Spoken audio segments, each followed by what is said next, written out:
In November of 2023, the Swell Pod took a 10-day journey across 5 states, traveling 3,580 miles with one challenge in mind. And that challenge was to interview 100 pleasantly rebellious humans to uncover deep truths about what it takes to create something that has never existed before, challenge the status quo, maybe even change the world. This is the Kiln Road Trip, created and produced by the Swell Pod. In partnership with Kiln, Moterra Camper Vans, and sponsored by Taurus. I'm Spencer McKeown. And I'm Josh Taylor, and together we're the co-hosts of the Swell Pod and your guides on the Kiln Road Trip. Follow along on the journey. Be sure to subscribe to the podcast, follow the Swell Pod on social media, and subscribe to your YouTube channel at, you guessed it, the Swell Pod. This is interview 74 of the Kiln Road Trip, and today we're at Kiln, Portland in Oregon talking with Gerry Mason. Gerry is the founder of Westland Apartment Investors. Thank you for tuning in to today's episode.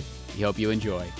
Gerry Mason, thank you for coming in today for the Swell Pod and the Kiln Road Trip. We didn't give you much notice, but Bart Dixon, who we just interviewed, actually recommended I saw him you. on the way out, yeah. Thank you for being part of this and being willing to jump in. Good. Glad to be here. Would you give us just a quick update, or not an update, but tell us who you are and what you're focused on right now and why? Who I am. Locally raised, born and raised, college graduated, Oregon State, business, investment, real estate is what I ended up in after a few years, mostly with apartment buildings and mostly with properties that were underperforming and poorly managed and were not providing a service that they should. And so we've been fixing them up and good management and putting money into them and then bringing them back to the market, if you will. Mm-hmm. I'm supposed to be semi-retired, not doing a very good job of it. Enjoy the game quite a lot. I've gotten involved with other programs that had been important to me, but I really didn't have the time to give them the attention that they needed. So more recently, and part of the thing that maybe Bart was referring to was a board that I'm on or started with called Hope for the Homeless, and so I've been working with that for the last 4 years, and we've what we've done is with that is raise funds to support local programs that are helping people get off the street. There's a lot of them that are a lot of programs around, a lot more than you might imagine, that purport to be helping the homeless, but really they're mostly sustaining them there, right? Which is a valid job, but it doesn't help them move on or get off the street. So I've also gotten involved with the entrepreneurial program in the College of Business at Oregon State, and enjoy that immensely, working with these kids. It's a program within the College of Business. It's not a specialty like accounting or finance or marketing or anything else. So these kids are self-selected, and they are amazing. They are amazing. Anyway, that's been married for 54 years, 56 years. 2 daughters, 4 grandsons.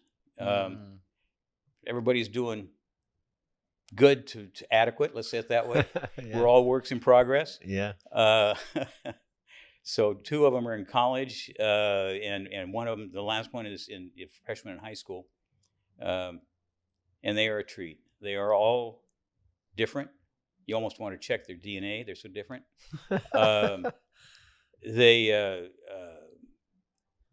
They cause me to, in trying to talk with them and to reflect on what I was doing when I was their age.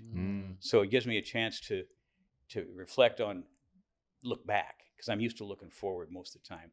Yeah. And it's a treat. It's a real treat.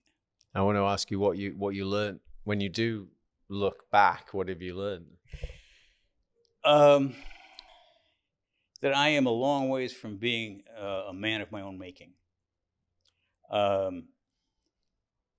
My folks were both teachers, and so I was born and raised into modest but very good soil. And my sister and I, we just, we both are pretty strong personalities. We both have self-images that are larger than the realities of ourselves. And, but it's humbling. Yeah. That it not grudgingly humbling, but that to recognize that the system does work a lot, and we all take it for granted.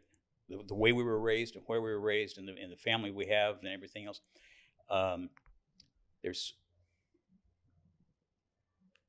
We take them for granted. And I'm revisiting this, more recently with 2 wars going on and all the refugees and all that kind of stuff. And I would not have been a good refugee. It's just amazing me how tough people can be or are. Yeah. In their own on their own behalf. Heard an interview with a guy some years ago. If you may remember, there were a number of people that were killed climbing Mount Everest, and there were slides and everything else. Okay, they were interviewing this guy that was leading this. He was not a Sherpa or anything. But he was the leader of the group, and he'd saved any number of lives that were really tenuous, and could have gone bad, really bad. And they were interviewing him and saying how marvelous he was and everything else. And he said, "Well, I didn't sign up for that." And what did you learn from it? Well, I learned that it's amazing what you can do when you have to. Yeah. And hopefully you don't have to. Yeah. So it's how resilient people are, how tough people are, how they can rise to the occasion. That's good. We got too much negativity. We don't pay attention to the good things. We just keep damning the bad things, and everybody's a critic, and good things don't make headlines. Yeah, that's right. And so, but it's the nature of where we are. Yeah. Anyway, yeah. Well, no, I was gonna go back to the homeless. Hope for the homeless. Is that just something different? Yeah. Just going back to hope for the homeless. Why do you care about that so much, or how did you get into that? And then you said it's not about kind of just giving them things to sustain them on the street, right, but also actually trying to make a difference. I'm wondering how you approach that, or how you intend to approach that. Okay, so most of the things you hear about there, people in the government and everything else are starting to throw money at the problem, and you can't just, you have to deal with the problem. And we have people who are broken. And with this Hope for the Homeless project, we've only been around for 4 years, and it's on the board are people, successful business people, and we've raised about $750,000 that we've given to 16 different local mostly grassroots projects to help them do something where they can scale up and do better. And coming from the housing industry, that's something that we know a little bit about, and we're not just some major CEO that's down there handing out soup kitchen stuff. So we've learned a lot of stuff about what's working and what's not working, because we go out and vet these operations to figure out which ones we want to support and why. So in the course of that, it wasn't our mission to learn about this stuff, but we really found out about a lot of stuff, why things are working. And part of that is that most of these grassroots operations are run by people who have been there, or know people who have been close to somebody who's been there. They are really good with the hands-on stuff, okay? What they're not particularly good at, typically, is the management, raising funds, organization, writing grants, that sort of stuff, Yeah. networking. They are focused down and they are hands-on. So where we've come in with vetting them and then giving them money for specific projects with the idea that they can help them scale up so that they can better qualify potentially for major foundations like Meyer Memorial Trust or the Murdoch Foundation or all these others, or government support. But those people don't fund things that don't have a track record. Aren't evident. So I guess in that vein, we could be called an angel fund of some nature. That would be maybe an analogy for people that understand that. So we have beginning to get recognized by some of our leaders, because we've written stuff and done presentations talking about the stuff that's not working and what's working, and maybe the major thing is they keep saying we need more housing. Well, for the people on the street, they aren't on the street because they don't have a house. They're on the street because they have other personal issues, whether it's drugs, mental health, handicap, domestic violence, domestic trauma, PTSD, all these other reasons that they're on the street. And until you address those, they'll not be able to stay in the house. They'll be back on the street. And so, and that's the hard part, is you can throw money at housing and you can see where it's going and you can account for it and everything else. But the others are hard to account for it and hard to measure. Part of another thing that frustrates us in this endeavor is that nobody's keeping good statistics. You can't manage something you can't measure. Yeah. And the stuff that, give me an example. An article in the Oregonian coming out, about a survey in Portland State where, severe weather and the people had gone into temporary housing or cover shelter, and a passing late in the story was a line about 18% of the people didn't stay, just went back to the street, and then they went da da da da da da. Why the hell wasn't somebody asking about the 18%? What was the difference, and why they stayed and why the others didn't? Right. They're asking the wrong questions. Yeah. And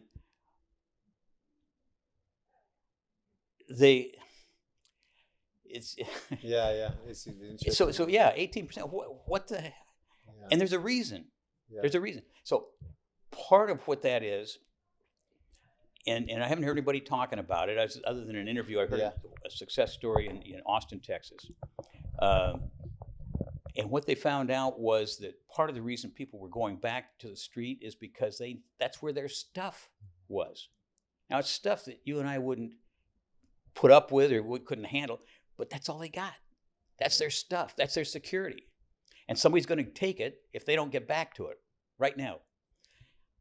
So what they were doing is they would bring people in off the street and they would put their stuff in a locker and put a lock on it and give them the key.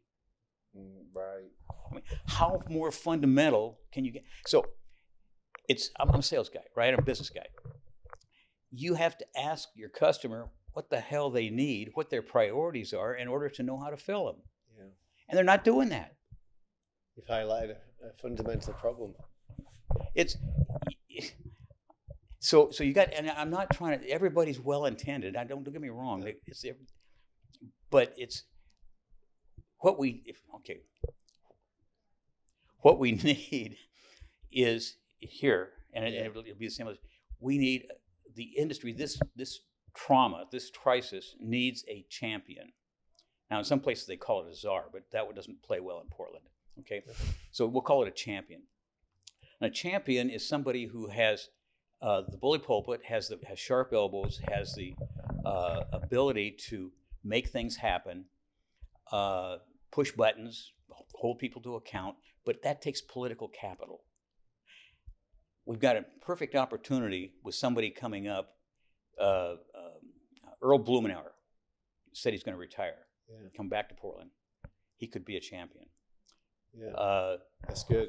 Can we ask you another 2 questions before we finish? I know we're going to run out of time. So I do want to ask. So Is that okay? I do want to ask.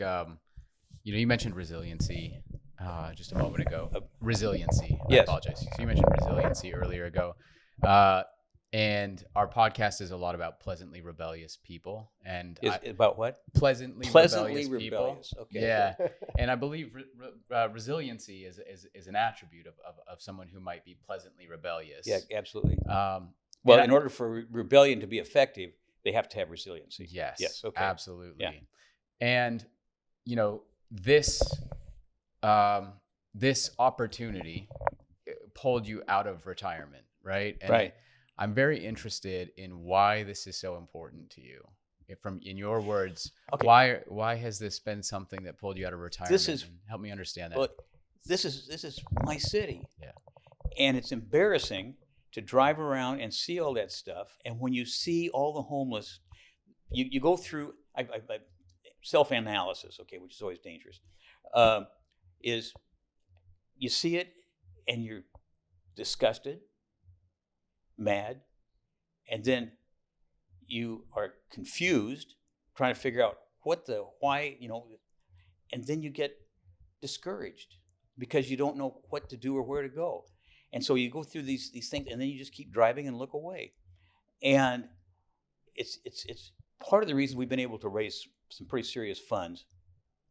And it's not from just 2 or 3 big entities, it's a lot of people, is that the homeless thing is kind of like potholes in the street. When the highways are not being kept up and there's potholes in the street, they have no problem getting bond issues passed for fixing the roads, right? It's in everybody's face. Well, the homelessness is in everybody's face. And so that's why it's getting attention. It's not esoteric. It's real, and it's heartbreaking, and it's embarrassing, and it's maddening, and you say, damn it, there's got to be something, this is not right. And nobody will argue with that, but how the devil do you do it? So back to this champion thing, is that person has to be, it's a big job, and it has to be committed, that they can commit to it. They're not filling out a resume. Mm-hmm. He's going to be out of politics. I'm in the same position. I don't have to impress anybody anymore. I'll be okay. My kids will be okay. If they can't prudently go through all the funds that I've raised, I've been successful. Yeah. Okay. So I don't have to impress anybody or build a resume. I'm not running for office or any of this kind of stuff. So then you're just down to doing what makes sense, and you really don't care too much about who you offend, because they're either part of the problem or part of the solution. And so you just keep pushing, but that comes back to your point about resilience. You have to be, you can't quit. You can't expect a quick turnaround. You can't expect, things are turning around. It's like turning a ship.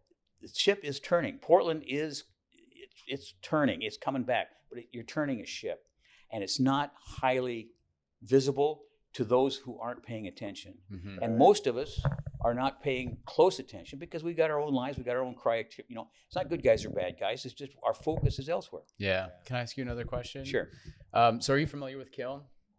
Not until just she was explaining to me when we came in. Not until just now. Yeah, it's interesting because I think a lot, you mentioned you care about, it's your home. Right.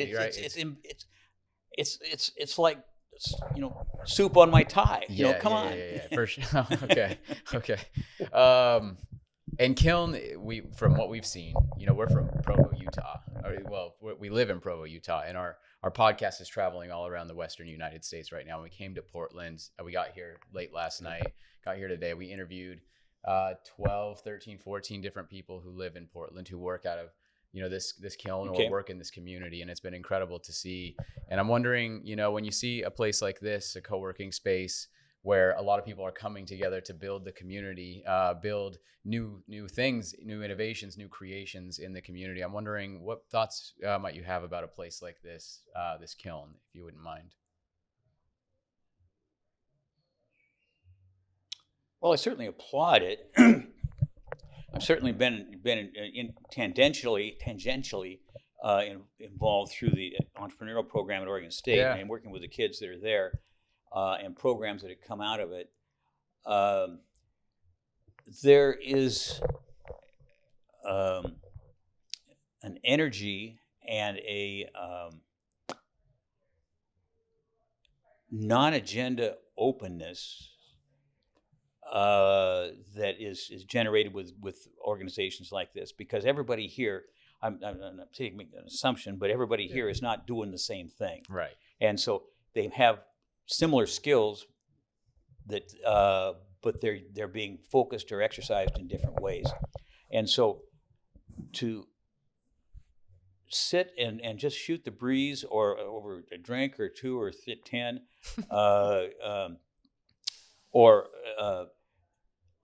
and so then you get all these kind of late night things like you had in college where, okay, you know what I'm talking about. So you coming back and people are just spitballing stuff with no particular agenda, and all of a sudden somebody says something, you say, wow, hey, can't do that, but could do this. Mm-hmm. How about this? What? Wait a minute. And so we get that kind of stuff, not on a schedule, not out of a book. And there's a book that was written, I don't know, back in the 90s or something like that. I never read the book, but I love the title. Okay. What They Don't Teach You at Harvard Business School. Okay. Okay. So that gets into the category of street sense, common sense, what works, damn the torpedoes. And so there's just an energy that is natural. We as human beings are naturally optimistic. Babies are born optimistic. They get crushed, along the way until they are not. But our natural state is optimism, and when it's not crushed. And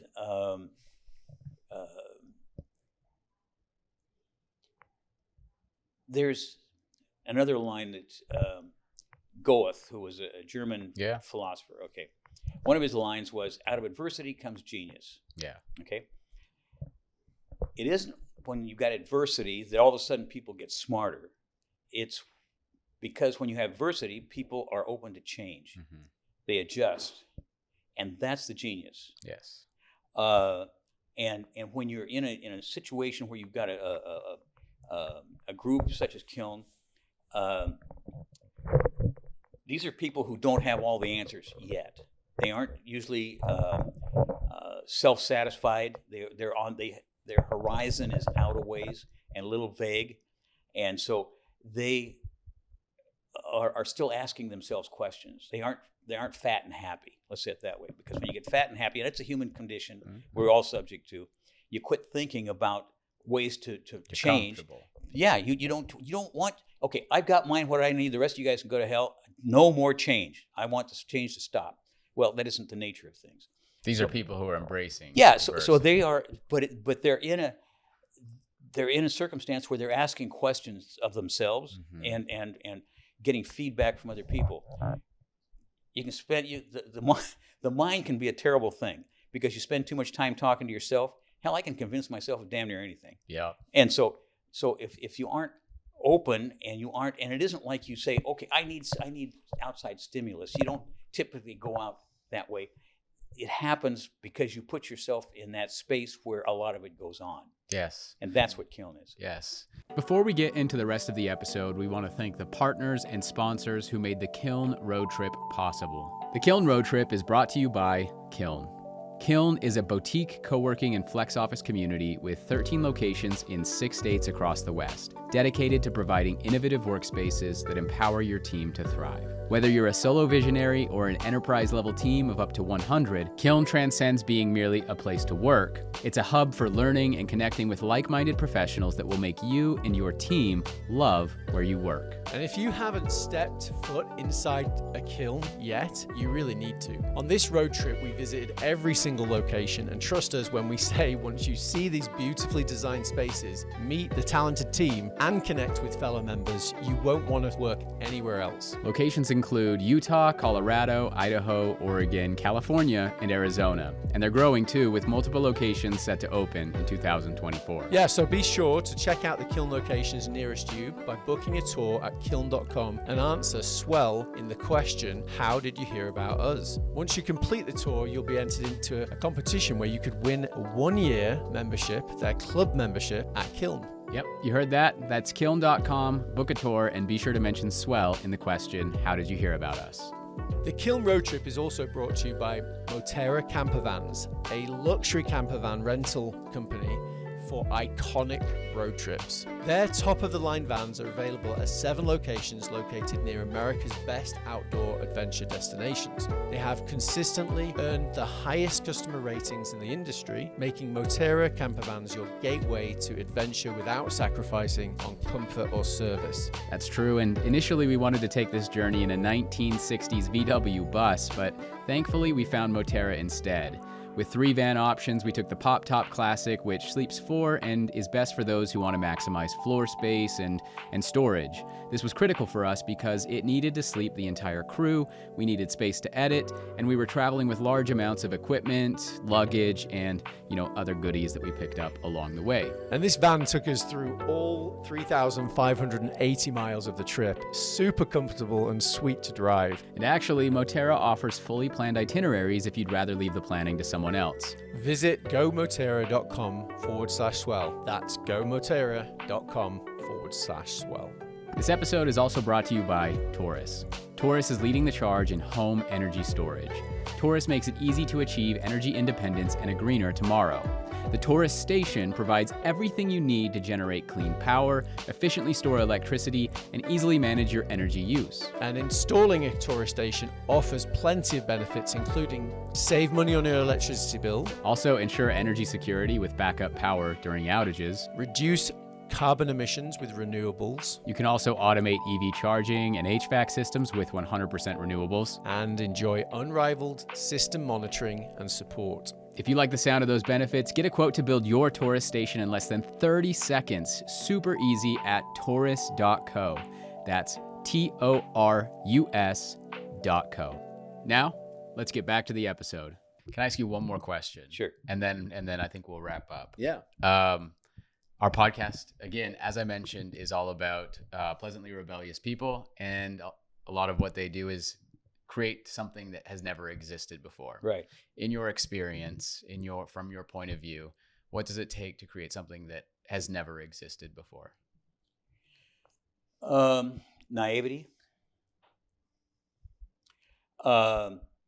Certainly imagination, and